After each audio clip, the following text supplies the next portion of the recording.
بسم الله الرحمن الرحيم والحمد لله والصلاة والسلام على سيدنا محمد وعلى آله.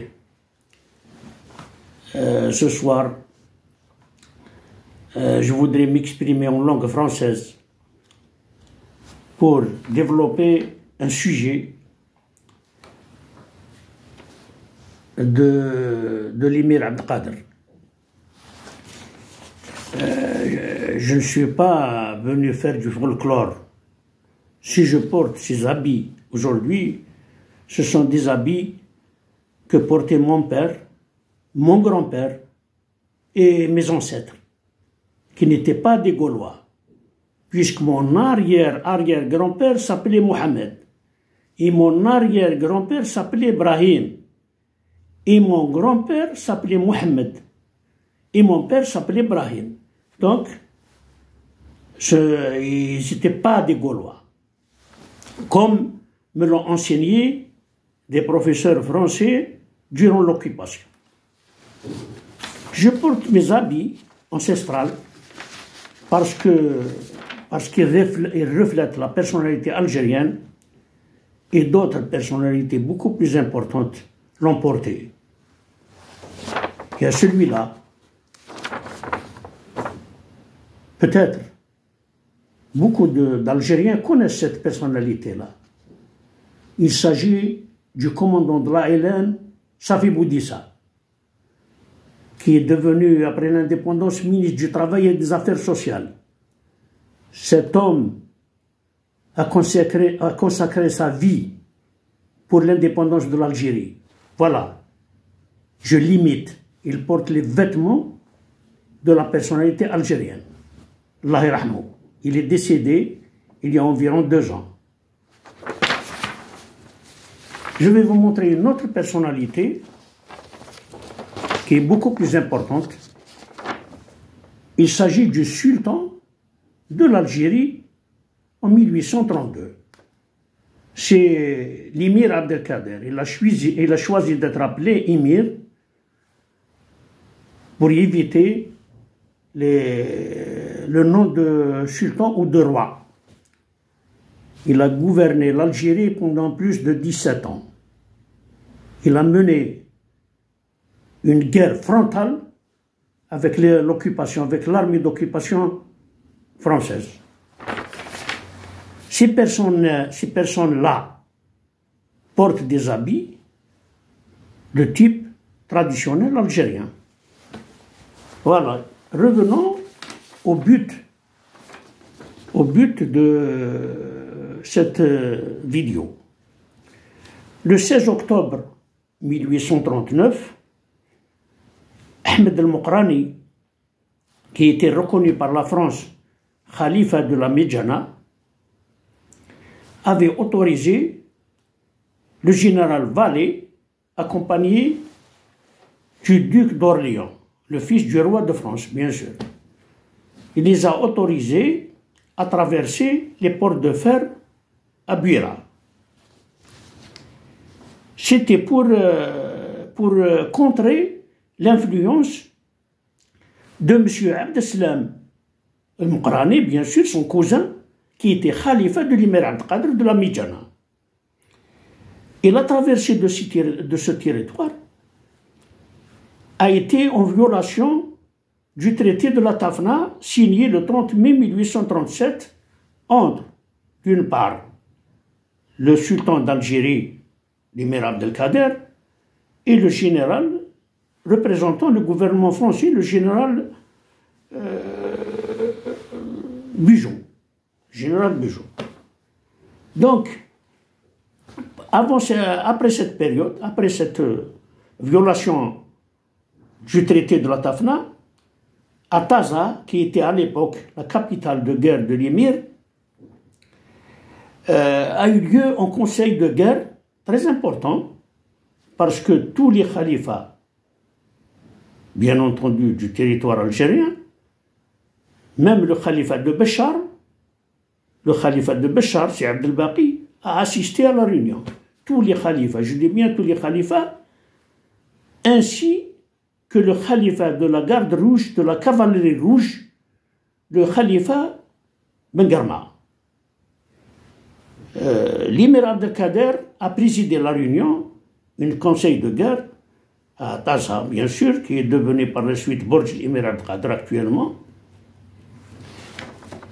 pour avoir l'avis des khalifas sur la reprise de la guerre. La décision a été prise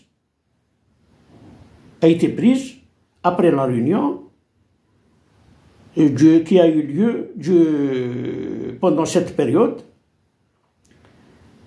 et la reprise de la guerre après la violation du traité de la Tafna par les responsables français a eu lieu. Puis l'émir avait décidé d'envahir la Mitidja qui était attribuée à la France conformément aux accords de la Tafna. Il a décidé d'envahir la Mitidja.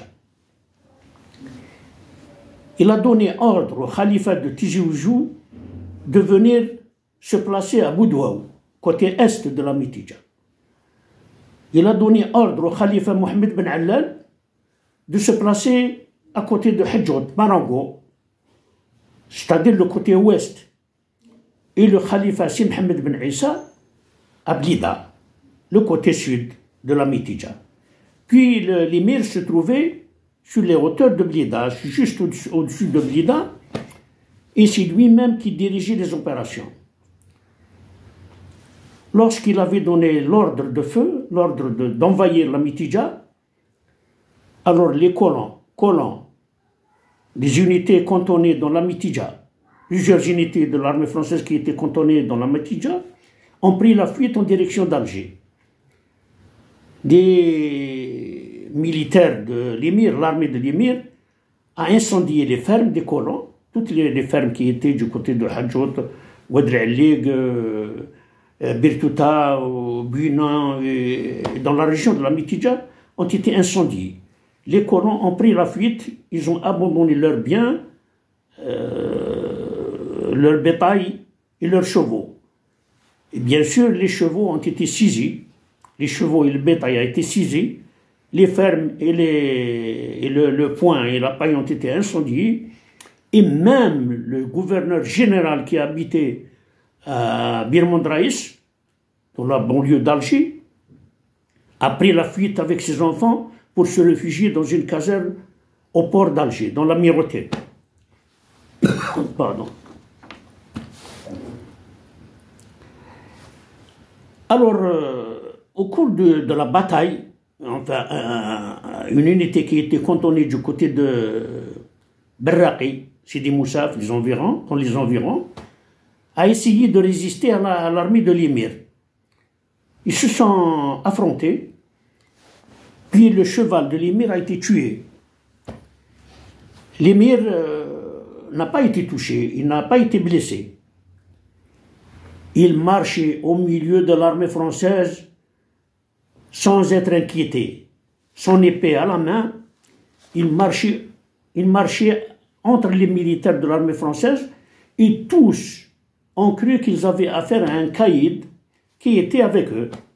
Et lorsqu'il a quitté le champ de bataille, ces militaires lui ont ramené un cheval, il est monté à cheval et puis il est parti tranquillement.